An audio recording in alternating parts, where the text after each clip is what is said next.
Always invite Jesus into your crisis. Always invite Jesus into your crisis. You're going to have crisis, but you need to always invite Jesus into your crisis. I've watched people go through crisis points in their life because that's part of what a pastor does. You're here when people are going through the good times of life and the tough times of life.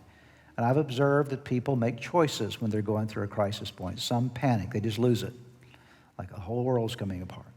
Some people become angry when they're going through a crisis. They get all angry at God, angry at other people. Some people get very bitter, and they begin to blame God or blame some circumstance. They begin to feel like a victim in their life because of a crisis that has come their way. Other people jump in and just push God out of the car and try to control life themselves. So it's like, God, I'm no longer going to trust in you. I'm going to fix this myself. They begin to try to take charge of their own lives.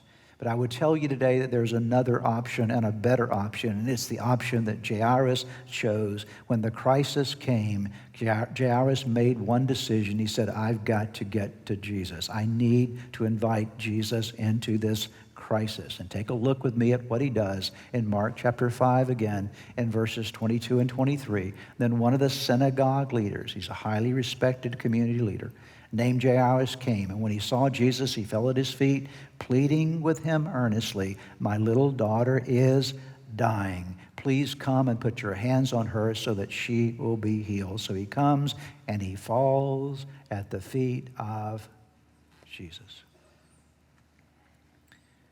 We see in this moment that Jairus realized something that you and I need to realize as well.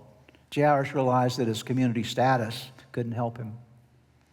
He realized that his religious rituals couldn't help him. He realized that even his friends couldn't fix the problem for him. He realized that his intellect wasn't enough to address the situation. And so he comes and he puts himself at the feet of Jesus. There was only one that could help him in this crisis moment. Only one that could solve this for him. And he knew that this was a moment for Jesus to do what only Jesus could do for him and for his daughter. But this is critical to understand because you'll never get the story and understand the principle unless you understand this part of the principle, this part of the story, that he fell at the feet of Jesus. This means something very significant. It means that he laid aside his pride, he laid aside his reputation as the great synagogue leader there in the community. He didn't care what anybody else thought of him because he knew that in his crisis he needed Jesus.